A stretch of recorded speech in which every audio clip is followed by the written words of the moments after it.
ನಿಮ್ಮ ಸಹೋದರಿ ಕಡೂರು ದೇವಕಿಯಾದ ನಾನು.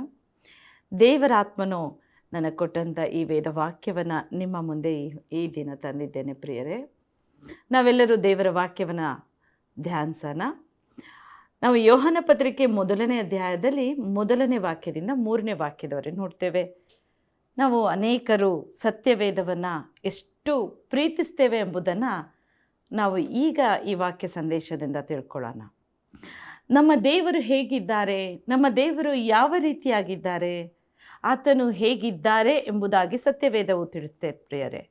ಇಲ್ಲಿ ಆದಿಯಲ್ಲಿ ವಾಕ್ಯವಿತ್ತು, ಆ ವಾಕ್ಯ ದೇವರ ಬಳಿಯಲ್ಲಿತ್ತು, ಆ ವಾಕ್ಯ ದೇವರಾಗಿತ್ತು. ಆ ವಾಕ್ಯ ಎಂಬವನು ಆದಿಯಲ್ಲಿ ದೇವರ ಬಳಿಯಲ್ಲಿದ್ದನು, ಆತನ ಮೂಲಕ ಸಮಸ್ತವು ಉಂಟಾಯಿತು, ಆತನಿಲ್ಲದೆ ಒಂದಾದರೂ ಉಂಟಾಗಲಿಲ್ಲ. ಈ ದಿನಗಳಲ್ಲಿ ದೇವರ ವಾಕ್ಯವನ್ನು ನಾವೆಷ್ಟು ಪ್ರೀತಿ ಮಾಡ್ತೇವೆ ಅನ್ನೋದನ್ನು ಪರಿಶುದ್ಧಾತ್ಮ ದೇವರು ಈ ವಾಕ್ಯ ಸಂದೇಶದ ಮೂಲಕ ನಿಮ್ಮ ಜೊತೆ ಮಾತಾಡ್ತಾ ಇದ್ದಾರೆ. ಸತ್ಯವೇದವನ್ನು ನೀವು ಎಷ್ಟು ದಿನ ಧ್ಯಾನಿಸ್ತೀರಾ, ಓದ್ತೀರಾ, ಅದನ್ನು ಧ್ಯಾನಿಸಿ ಆ ವಾಕ್ಯವನ್ನೆಲ್ಲ ಹೃದಯದಲ್ಲಿಟ್ಕೊಂಡು ಅದನ್ನು ಅನುಭವ ಸವಿದು ನೋಡ್ತೀರಾ ಅನ್ನೋದನ್ನು ಕುರಿತು ಮಾತಾಡ್ತಾ ಇದ್ದಾರೆ. ಈ ದಿನ ವಾಕ್ಯ ಎಂಬಾತನೇ ದೇವರು. ಅದನ್ನು ಮೊದಲು ನಮ್ಮ ಹೃದಯದಲ್ಲಿ ಮಂದಟ್ಟು ಮಾಡ್ಕೊಳ್ಳೋಣ. ನಮ್ಮ ದೇವರು ಹೇಗಿದ್ದಾರೆ? ನಾವೆಲ್ಲರೂ ಕೂಡ ಬೈಬಲನ್ನು ಹೊತ್ಕೊಂಡಲ್ಲೇ, ದೇವರ ವಾಕ್ಯವನ್ನು ತೆಗೆದುಕೊಂಡು ಹೋಗ್ದಲ್ಲೇ, ನಾವು ಸತ್ಯವೇದವನ್ನು ಹಿಡಿದಲ್ಲೇ ನಾವು ದೇವರ ಆಲಯಕ್ಕೆ ಹೋಗೋದಿಲ್ಲ. ಪ್ರತಿಯೊಬ್ಬರ ಕೈಲೂ ಬೈಬಲನ್ನು ಹಿಡಿದಿರ್ತೇವೆ. ಬೈಬಲ್ ಯಾಕೆ ಅಷ್ಟು ಪ್ರಾಮುಖ್ಯತೆ? ನಮ್ಮ ದೇವರು ವಾಕ್ಯ ಸ್ವರೂಪಿಯಾಗಿ ನಮ್ಮೊಂದಿಗೆ ಈ ದಿನ ಇದ್ದಾರೆ ಎಂಬುದನ್ನು ನಾವು ತಿಳಿದುಕೊಳ್ಬೇಕು ಪ್ರಿಯರೇ. ಆ ವಾಕ್ಯ ಎಂಬಾತನು ನಮ್ಮ ಮಧ್ಯದಲ್ಲಿ ಇಳಿದು ಬರ್ತಾ ಇದ್ದಾರೆ. ಅದು ಹೇಗೆ ಬಂದರು? ಅದೇ ಯೋಹಾನ ಪತ್ರಿಕೆ 1ನೇ ಅಧ್ಯಾಯ 3ನೇ ವಾಕ್ಯ ನಾವು ನೋಡ್ತೇವೆ.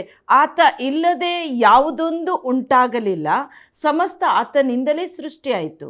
ಯಾಕಂದರೆ ವಾಕ್ಯ ಎಂಬಾತನು ಆದಿಯಲ್ಲಿ ದೇವರ ಬಳಿಯಲ್ಲಿದ್ದನು, ಆ ವಾಕ್ಯ ಎಂಬಾತನಿಂದಲೇ ಸಮಸ್ತವು ಸೃಷ್ಟಿಯಾಯಿತು.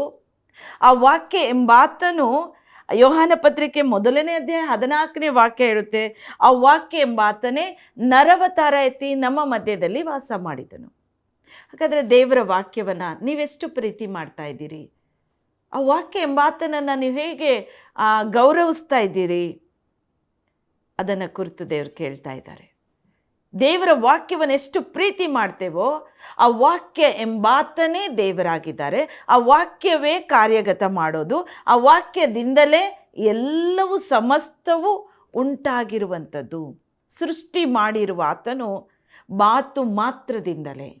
ನಾವು ಆದಿಯಲ್ಲಿ ನೋಡ್ತೇವೆ, ಆತನು ಮಾತಾಡ್ತಾ ಇದ್ದಂಗೆ ಒಂದೊಂದು ಕೂಡ ಸೂರ್ಯ, ಚಂದ್ರ, ಆಕಾಶ, ಭೂಮಿ ಸಮಸ್ತವು, ಎಲ್ಲ ಜೀವ ಜಲ ಸಮಸ್ತವನ್ನು ಕೂಡ ದೇವರೇ ಮಾತು ಮಾತ್ರದಿಂದ ಉಂಟು ಮಾಡಿದರು.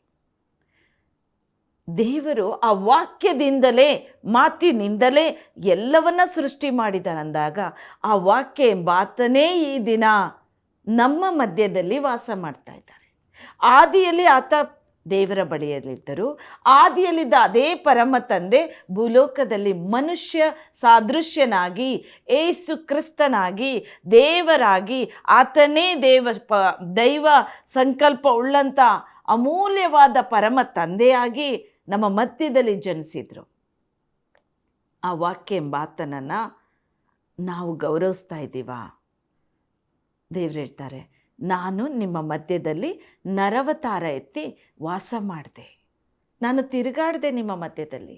ಯಾಕಂದರೆ ಯೇಸು ಸ್ವಾಮಿ ನಮ್ಮ ಮಧ್ಯದಲ್ಲಿ ಎಲ್ಲೆಲ್ಲೂ ಕೂಡ ಓಡಾಡಿದರು. ಈ ಭೂಲೋಕದಲ್ಲಿ ಆತನು ತಿರುಗುತ್ತಾ ಅನೇಕ ಅದ್ಭುತಗಳನ್ನು ಮಾಡಿದರು. ಆತನು ಮಾಡುವಾಗ, ಆತನು ಹೇಳ್ತಾ ಇದ್ದಂಗೆ, ಆತನ ಬಾಯಿಂದ ಶಬ್ದ ಉಂಟಾಗ್ತಾ ಇದ್ದಂಗೆ, ಮಾತಾಡ್ತಾ ಇದ್ದಂಗೆ ಕುಷ್ಠರೋಗಿ ಸ್ವಸ್ಥನಾದ, ಪಾರ್ಶ್ವರೋಗಿ ಎದ್ದು ನಡೆದ. ಎಂತೆಂಥ ವ್ಯಾಧಿಗ್ರಸ್ತರೋ ಯೇಸು ಸ್ವಾಮಿ, ಈಗೋ ನಿನ್ನ ಕಣ್ಣು ಕಾಣುವಂತೆ ನೋಡುವಂತೆ ಆಗಲಿ, ಅವನು ನೋಡಿದ. ಹಾಗೆ ನನ್ನ ಪ್ರಿಯರೇ, ಈ ದಿನ ವಾಕ್ಯ ಎಂಬ ಆತನನ್ನು ನೀವು ಪ್ರೀತಿಸ್ತಾ ಇದ್ದೀರಿ ಅಂದರೆ, ಬೈಬಲನ್ನು, ಸತ್ಯವೇ ವಾಕ್ಯವನ್ನು ಪ್ರತಿದಿನ ನೀವು ಓದ್ತಾ ಇದ್ದೀರಿ ಅಂದರೆ ದೇವರು ನಿಮ್ಮ ಕೂಡ ಇದ್ದಾರೆ. ಆ ವಾಕ್ಯ ಎಂಬಾತನು ನಮ್ಮ ಹೃದಯದಲ್ಲಿದ್ದಾರೆ. ಆ ವಾಕ್ಯ ಎಂಬಾತನು ಹೇಗೆ ಸಮೃದ್ಧಿಯಾಗಿದ್ದರೆ ನಮಗೇನು ಬೇಕಾದರೂ ನಮಗೆ ಹೇಗೆ ಕೊಡ್ತಾರೆ ಅನ್ನೋದನ್ನು ಯೋಹಾನ ಪತ್ರಿಕೆ 15ನೇ ಅಧ್ಯಾಯದಲ್ಲಿ ದೇವರು ಹೇಳ್ತಾರೆ. 7ನೇ ವಾಕ್ಯ, ಇಗೋ ವಾಕ್ಯ ಆತನೇ, ನೀವು ನನ್ನಲ್ಲಿ ನನ್ನ ವಾಕ್ಯ ನಿಮ್ಮ ಒಳಗೆ ನೆಲೆಗೊಂಡಿದ್ದರೆ ಏನು ಬೇಕಾದರೂ ಬೇಡಿಕೊಳ್ಳ್ರಿ, ಅದು ನಿಮಗೆ ದೊರೆಯುವುದು. ಇವತ್ತು ನೀವು ನನ್ನಲ್ಲಿ, ನನ್ನ ವಾಕ್ಯ ನಿಮ್ಮ ಒಳಗೆ ನೆಲೆಗೊಂಡಿದ್ದರೆ ಏನು ಬೇಕಾದರೂ ಬೇಡ್ಕೊಳ್ರಿ, ಅದು ನಿಮಗೆ ದೊರೆಯುವುದು ಅಂತಾರೆ ಕರ್ತ.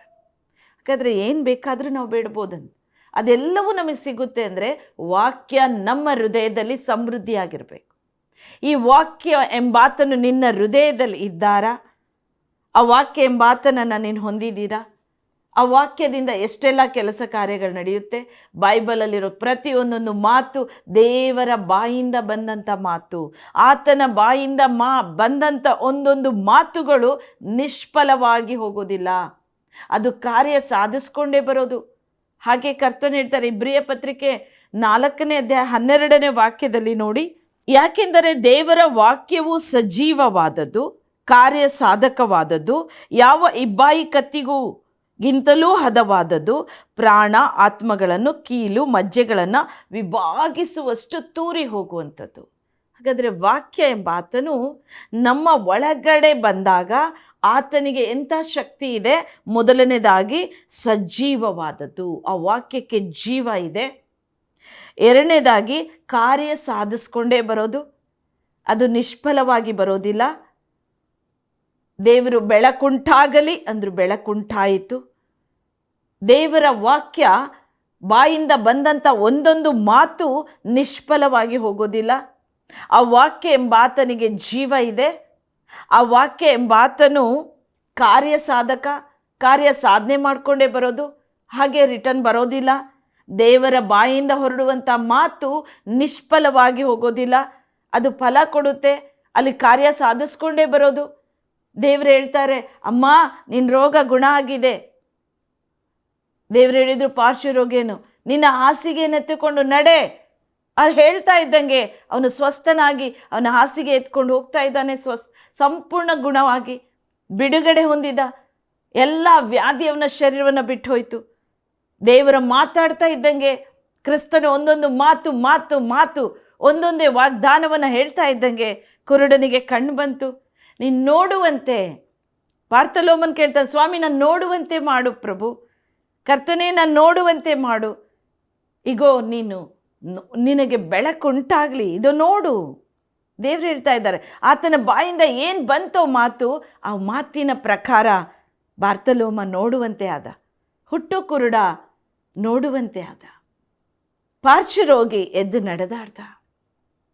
ದೇವರ ಬಾಯಿಂದ ಬಂದ ಮಾತು ಒಂದು ನಿಷ್ಫಲವಾಗಿ ಹೋಗಲಿಲ್ಲ ಪ್ರಿಯರೇ, ಅದು ಅದ್ಭುತ ಕಾರ್ಯವನ್ನು ಸಾಧಿಸ್ಕೊಂಡೇ ಬಂತು.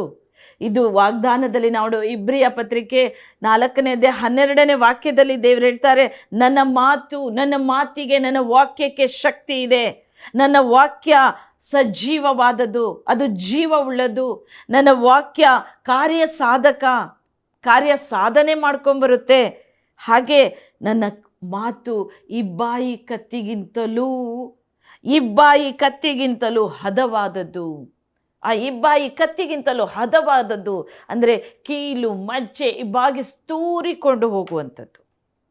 ಹಾಗೆ ಹೋಗಲ್ಲ, ಅದು ಸಂಪೂರ್ಣ ನಮ್ಮ ಹೃದಯದ ಒಳಗೋಗಿ ನಮ್ಮ ಒಳಗಿರುವಂಥ ಎಲ್ಲ ಒಂದು ಆಲೋಚನೆಗಳನ್ನು ಸಂಪೂರ್ಣವಾಗಿ, ನಮ್ಮ ಒಳಗಿರುವಂಥ ರೋಗ ಬಾಧೆ ವ್ಯಾಧಿ ಎಲ್ಲವನ್ನು, ಅದು ಏನಿರುತ್ತೋ ಎಲ್ಲವನ್ನು ತೆಗೆದು ಹೊರಗೆ ಹಾಕಿ ಕಾರ್ಯ ಸಾಧಿಸ್ಕೊಂಡು ಹೊರಗೆ ಬರುತ್ತೆ.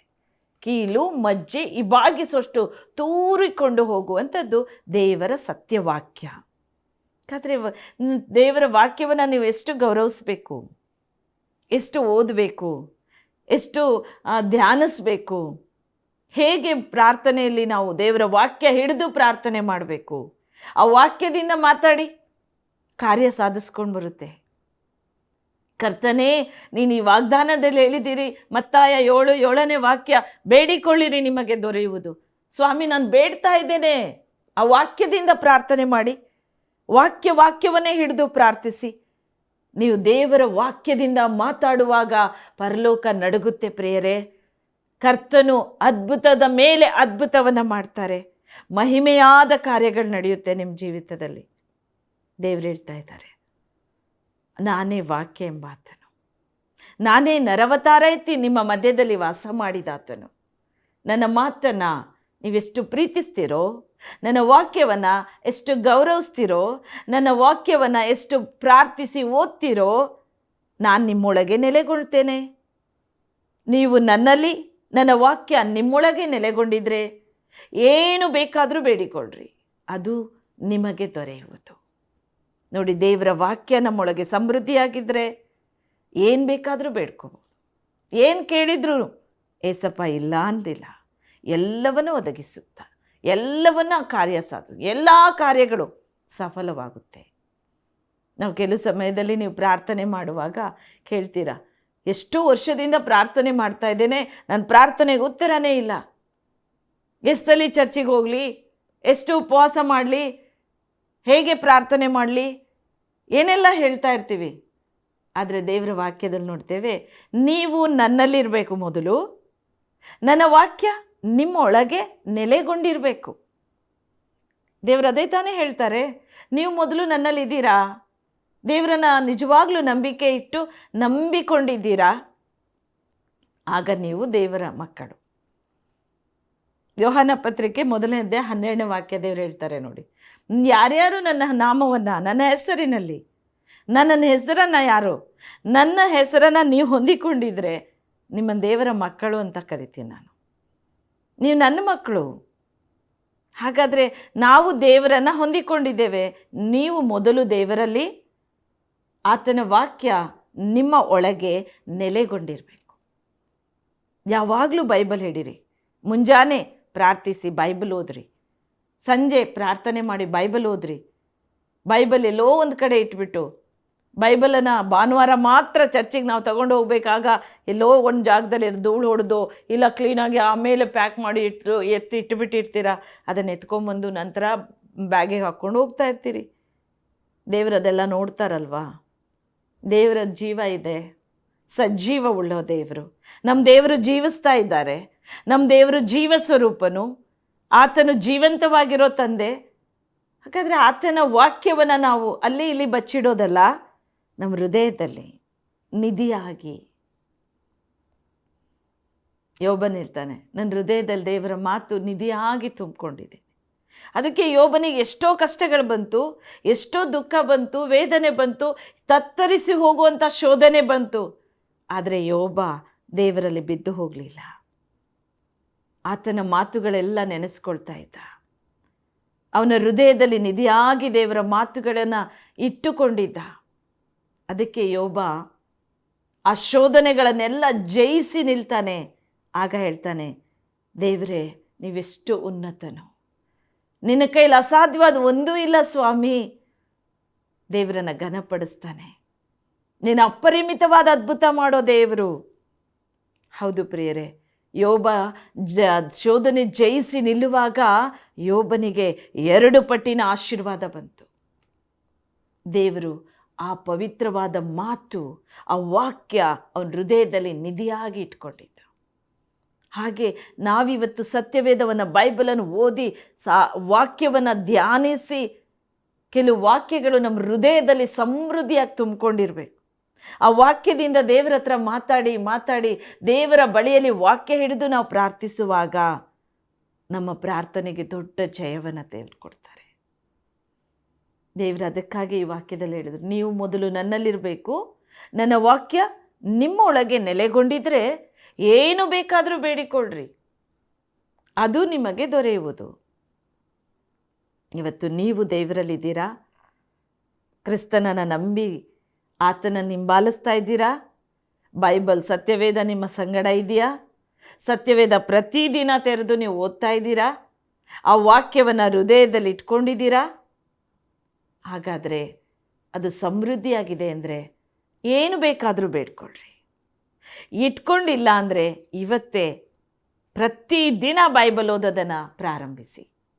ಯಾಕೆಂದರೆ ದೇವರಲ್ಲಿ ಜೀವ ಇದೆ, ನನ್ನ ವಾಕ್ಯಕ್ಕೆ ಜೀವ ಇದೆ. ನನ್ನ ವಾಕ್ಯ ಕಾರ್ಯ ಸಾಧಿಸ್ಕೊಂಡೇ ಬರೋದು.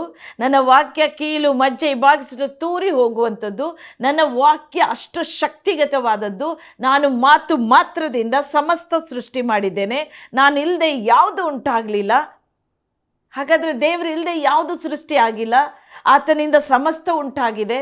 ಆತನು ಇವತ್ತು ಎಂಥ ನೀನು ಕಷ್ಟದಲ್ಲಿಯೋ, ನೋವಿನಲ್ಲೋ, ವ್ಯಾಧಿಯಲ್ಲಿ, ಎಂಥ ಚಿಂತೆಯಲ್ಲಿ ನೀವು ಬಿದ್ದಿದ್ರು, ಅಲ್ಲಿಂದ ದೇವರು ನಿಮ್ಮನ್ನು ಬಿಡುಗಡೆ ಕೊಡೋಕ್ಕೆ ಶಕ್ತನಾಗಿದ್ದಾರೆ. ದೇವರು ಅದಕ್ಕಾಗಿ ನಿಮ್ಮ ಚಿಂತೆ ಆತನ ಮೇಲೆ ಹಾಕ್ರಿ. ಆತ ನಿಮಗೋಸ್ಕರ ಚಿಂತಿಸ್ತಾರಂತ, ನಮಗಾಗಿ ಚಿಂತೆ ಮಾಡ್ತಾರಂತ. ಹಾಗಾದರೆ ದೇವರ ವಾಕ್ಯ ಅದು. ಆ ವಾಕ್ಯಕ್ಕೆ ಜೀವ ಇದೆ. ನೀವೇ ಚಿಂತೆ ಮಾಡ್ತಾ ಇದ್ರೆ ದೇವರು ನಿಮ್ಗಾಗಿ ಚಿಂತೆ ಮಾಡೋದಿಲ್ಲ. ಆ ಚಿಂತೆ ಆತನ ಮೇಲೆ ಹಾಕ್ರಿ. ಹಿಂದೆ ಸಂಪೂರ್ಣವಾಗಿ ದೇವರೇ, ಇದು ನನ್ನದಲ್ಲ ಸ್ವಾಮಿ, ಇದು ನಿನ್ನ ಚಿಂತಾಭಾರ, ನಿನ್ನ ಕೆಲಸ ಇದು, ನೀನು ಚಿಂತಿಸು. ನನ್ನ ಕುಟುಂಬಕ್ಕಾಗಿ ತುಂಬ ಚಿಂತಿಸ್ತಾ ಇದ್ದೇನೆ. ನನ್ನ ದುಡಿಮೆ ಬಹಳ ಲಾಸ್ ಆಗಿದೆ, ಅದಕ್ಕಾಗಿ ಚಿಂತಿಸ್ತಾ ಇದ್ದೇನೆ. ನನ್ನ ವ್ಯಾಪಾರದಲ್ಲಿ ಲಾಸ್ ಆಗಿ ಬಿದ್ದು ಹೋಗಿದ್ದೇನೆ, ತುಂಬ ಚಿಂತೆ ಮಾಡ್ತಾ ಇದ್ದೇನೆ. ವಿವಾಹ ಆಗ್ತಾ ಇಲ್ಲ, ಅದಕ್ಕಾಗಿ ಚಿಂತೆ ಮಾಡ್ತಾ ಇದ್ದೇನೆ. ದೇವರೇ, ಮನೆ ಕಟ್ಟೋ ಕೆಲಸ ಅರ್ಧಂಬರ್ಧ ಆಗಿದೆ, ಅದಕ್ಕಾಗಿ ಚಿಂತೆ ಮಾಡ್ತಾ ಇದ್ದೇನೆ. ನನಗೂ ಒಂದು ಆಸೆ, ಒಂದು ಸೈಟ್ ತಗೋಬೇಕು ಅಪ್ಪ, ಓನಾಗಿ ಒಂದು ಮನೆ ಹೌಸ್ ಮಾಡಬೇಕು ಅಂತ, ಅದಕ್ಕಾಗಿ ಚಿಂತಿಸ್ತಾ ಇದ್ದೇನೆ. ನನ್ನ ಮಕ್ಕಳ ವಿದ್ಯಾಭ್ಯಾಸಕ್ಕಾಗಿ ಚಿಂತೆ ಮಾಡ್ತಾ ಇದ್ದೇನೆ. ಹಣಕಾಸು ತುಂಬ ತೊಂದರೆ ಇದೆ, ಸಾಲ ಆಗಿಬಿಟ್ಟಿದೆ, ಅದಕ್ಕಾಗಿ ಚಿಂತೆ ತುಂಬಿಕೊಂಡಿದೆ ಸ್ವಾಮಿ ಅಂತ ಇದ್ದೀರಾ? ದೇವರು ಹೇಳ್ತಾರೆ, ಆತನ ವಾಕ್ಯದಿಂದ ನಿಮ್ಮ ಚಿಂತೆ ಎಲ್ಲ ಆತನ ಮೇಲೆ ಹಾಕಿರಿ. ಆತನು ನಿಮಗೋಸ್ಕರ ಚಿಂತಿಸ್ತಾರೆ. ದೇವರು ನಮಗಾಗಿ ಚಿಂತೆ ಮಾಡೋರಿದ್ದಾರೆ. ಆ ವಾಕ್ಯದಲ್ಲಿ ಆತ ಮಾತಾಡಿದ್ದಾರೆ ಅಂದರೆ ಆತ ನಿನಗಾಗಿ ನನಗಾಗಿ ಚಿಂತಿಸ್ತಾರೆ. ನನಗೆ ದೇವರು ತುಂಬ ಕೆಲಸಗಳನ್ನು ಕೊಟ್ಟು, ತುಂಬ ಸೇವೆಯನ್ನು ಕೊಟ್ಟು, ಭಾರವಾದಂಥ ಸೇವಾ ಕಾರ್ಯವನ್ನು ಕೊಟ್ಟು ನಿಲ್ಲಿಸಿದ್ದಾರೆ. ನಾನು ಚಿಂತೆನೇ ಮಾಡಲ್ಲ, ಆರಾಮಾಗಿ ನಿದ್ದೆ ಮಾಡ್ತೇನೆ, ಆರಾಮಾಗಿ ಹೇಳ್ತೇನೆ. ಮತ್ತು ದೇವರು ಚರ್ಚ್ ಕಟ್ಟುವಂಥ ಕೆಲಸ ಕೊಟ್ಟಿದ್ದಾರೆ. ಅದಕ್ಕೆ ಹಣ ಬೇಕು, ಮತ್ತು ಮೆಟೀರಿಯಲ್ ತರಿಸ್ಬೇಕು, ಬೇಕಾದಷ್ಟು ಸಮಸ್ಯೆಗಳಿರುತ್ತೆ. ನಾವು ಪ್ರಾರ್ಥಿಸ್ತೇವೆ. ನಾನು ಪ್ರಾರ್ಥಿಸ್ತೇನೆ, ದೇವರ ವಾಕ್ಯ ಹಿಡಿದು ಬೇಡ್ತೇನೆ, ಸ್ವಾಮಿ ನೀನು ಆ ದಿನ ಸೊಲೊಮೋನನ ಆಲಯ ಕಟ್ಟಬೇಕಾದ್ರೆ ಏನೆಲ್ಲ ಸಹಾಯ ಮಾಡಿದ್ದೀರಿ, ನನಗೂ ಸಹಾಯ ಮಾಡಿ. ನಾವು ಪ್ರಾರ್ಥಿಸ್ತೇನೆ, ವಾಕ್ಯ ಹಿಡಿದು ಪ್ರಾರ್ಥನೆ ಮಾಡ್ತೇನೆ, ನನ್ನ ದೇವರು ಹಾಗೇ ನಮಗೆ ಸಹಾಯ ಕೊಟ್ಟು ನಡೆಸ್ತಾರೆ. ನಿಮಗೂ ನಿಮ್ಮ ಚಿಂತೆ ಆತನ ಮೇಲೆ ಹಾಕ್ರಿ. ಆತ ನಿಮಗೋಸ್ಕರ ಚಿಂತಿಸ್ತಾನೆ. ಅನೇಕರು ಚಿಂತೆ ಮಾಡಿ ಮಾಡಿನೇ ದುಃಖಿಸಿ ಸಾಲಕ್ಕೋಸ್ಕರ ಅನೇಕ ಬಾರಿ ಏನೆಲ್ಲ ಪ್ರಾಣ ನಷ್ಟಪಡಿಸ್ಕೊಳ್ಳೋಂಥ ಸ್ಥಿತಿಗೂ ಕೂಡ ನೀವು ಹೋಗಿರ್ಬೋದು. ಆದರೆ ದೇವರು ಹೇಳ್ತಾರೆ, ನಾನಿದ್ದೇನೆ. ಯೆಶಾಯ 41:10 ವಾಕ್ಯದಲ್ಲಿ ಹೇಳ್ತಾರೆ, ನೀನಂತೂ ಹೆದರಬೇಡ, ನಾನೇ ನಿನ್ನೊಂದಿಗಿದ್ದೇನೆ. ದಿಗ್ಭ್ರಮೆಗೊಳ್ಳದಿರು, ಅಬ್ಬಾ ಏನಾಗುತ್ತೆ ಅನ್ಕೋಬೇಡ. ದಿಗ್ಭ್ರಮೆಗೊಳ್ಳದಿರು, ನಾನು ನಿನ್ನ ದೇವರು, ನಾನು ನಿನ್ನ ಬಲಪಡಿಸ್ತೇನೆ. ಹೌದು, ನಾನು ನಿನಗೆ ಸಹಾಯ ಕೊಡ್ತೇನೆ. ಯಾಕಂದರೆ ದೇವರು ಆತನ ಧರ್ಮದ ಬಲಗೆ ಸಹಾಯವಾಗಿ ನಮಗೆ ಕೊಡ್ತಾರೆ. ಅಂದಾಗ ಆ ಒಂದು ಸಹಾಯ ನಾವು ಯಾಕೆ ತಗೋಬಾರ್ದು? ನಂಬಿಕೆ ಇಲ್ವಾ? ದೇವರು, ನೀನು ನಂಬು, ದೇವರ ಮಹಿಮೆಯನ್ನು ಕಾಣ್ತೀರಾ ಅಂತ. ಯೋಹಾನ 11:40 ನೀನು ನಂಬು, ನೀನು ನಂಬಿದರೆ ದೇವರ ಮಹಿಮೆ ಕಾಣ್ತೀಯ ಅಂತಾರೆ. ಯಾಕಂದರೆ ದೇವರ ನಂಬು, ಇನ್ಯಾರ ನಂಬ್ತೀಯ? ಮನುಷ್ಯರನ್ನು ನಂಬಿ ಸಾಕಾಗಿದೆ. ದೇವರನ್ನು ನಂಬಿಕೆಡಿ. ಕರ್ತನ ಅದ್ಭುತ ಮಾಡ್ತಾ ಇದ್ದಾರೆ. ಆತ ವಾಕ್ಯ ಸ್ವರೂಪಿ. ನೋಡಿ, ಲಾಸ್ಟಲ್ಲಿ ನಾವು ನೋಡ್ತೇವೆ, ಇಬ್ರಿಯ ಪತ್ರಿಕೆ 13ನೇ ಅಧ್ಯಾಯದಲ್ಲಿ 13ನೇ ಅಧ್ಯಾಯ 8ನೇ ವಾಕ್ಯವನ್ನು ತೆಗೆಯೋಣ. ನಮ್ಮ ದೇವರು ಬದಲಾಗಿಲ್ಲ, ನಮ್ಮ ದೇವರು ಇದ್ದ ಹಾಗೆ ಇದ್ದಾರೆ. ಯೇಸು ಕ್ರಿಸ್ತನು ನಿನ್ನೆ ಇದ್ದ ಹಾಗೆ ಈ ಹೊತ್ತು ಇದ್ದಾರೆ, ನಿರಂತರ ಹಾಗೇ ಇರುವರು, ಹಾಗೇ ಇರ್ತಾರೆ. ಆ ದಿನ ಮೋಶೆ ಸಂಗಡ ಇದ್ದು ಸಮುದ್ರ ವಿಭಾಗ ಮಾಡಿದ ಅದೇ ಕ್ರಿಸ್ತನು, ಅದೇ ಕರ್ತನು, ಅದೇ ಯೆಹೋವ ದೇವರು ಈ ದಿನ ನಿನ್ನ ನನ್ನ ಸಂಗಡ ಇದ್ದಾರೆ. ಬದಲಾಗಿಲ್ಲ. ನೀನು ಬದಲಾಗ್ತಾ ಇದ್ದೀರಿ. ನೀವು ಇವತ್ತು ವಾಕ್ಯ ಹಿಡಿದು ಪ್ರಾರ್ಥಿಸಿ, ವಾಕ್ಯಕ್ಕೆ ಗೌರವಿಸಿ. ವಾಕ್ಯ ಎಂಬಾತನೇ ದೇವರು. ಕ್ರಿಸ್ತನು ನೆನ್ನೆ ಇದ್ದ ಹಾಗೆ ಈ ಹೊತ್ತು ಇದ್ದಾರೆ, ನಿರಂತರ ಹಾಗೆ ಇರ್ತಾರೆ. ಈ ಭೂಲೋಕ ಎಲ್ಲ ಪ್ರಳಯವಾದರು ದೇವರು ಹೇಳ್ತಾರೆ, ಮತ್ತಾಯ ಪತ್ರಿಕೆ 28:20ನೇ ವಾಕ್ಯದಲ್ಲಿ, ಯುಗ ಸಮಾಪ್ತಿಯವರೆಗೆ ಎಲ್ಲ ದಿವಸ ನಾನು ನಿಮ್ಮ ಸಂಗಡ ಇರ್ತೇನೆ. ಆತ ನಮ್ಮ ಜೊತೆಲೇ ಇರ್ತಾರೆ. ಸತ್ಯವೇದರು ಒಂದೊಂದು ಮಾತು ನಿಷ್ಫಲವಾಗಿ ಹೋಗಲ್ಲ. ಭೂಮಿ ಆಕಾಶಗಳು ಅಳೆದು ಹೋಗ್ಬೋದು, ಆದರೆ ನನ್ನ ಮಾತಲ್ಲಿ 1 1 ಗೊಡುಸಾದರೂ ನೆರವೇರದ ಹೊರತು ಅಳಿದು ಹೋಗೋದಿಲ್ಲ. ದೇವರ ವಾಕ್ಯ ಒಳಗಡೆ ಇಟ್ಕೊಳ್ಳಿ, ಸಮೃದ್ಧಿಯಾಗಿರಲಿ. ಈಗ ನಾವು ಪ್ರಾರ್ಥನೆ ಮಾಡೋಣ. ಯಾವ ಸ್ಥಿತಿಗತಿಯಲ್ಲಿದ್ದರೂ ನೀವು ಕೇಳ್ಕೊಳ್ರಿ, ಬೇಡಿಕೊಳ್ಳ್ರಿ, ನಿಮಗೆ ದೊರೆಯುವುದು. ಹುಡುಕ್ರಿ, ಸಿಕ್ಕುತ್ತೆ. ತಟ್ರಿ, ತೆರಿತಾರೆ ದೇವರು. ಬೇಡಿಕೊಳ್ಳೋ ಪ್ರತಿಯೊಬ್ಬರು ಹೊಂದಿತೀವಿ. ದೇವರೇ, ನನ್ನನ್ನು ಆಶೀರ್ವದಿಸು, ನನ್ನ ಬಲ ಕೊಡು. ನಮ್ಮ ದೇವರು ಸಜೀವ ಉಳ್ಳ ದೇವರು, ಜೀವ ಉಳ್ಳ ದೇವರು.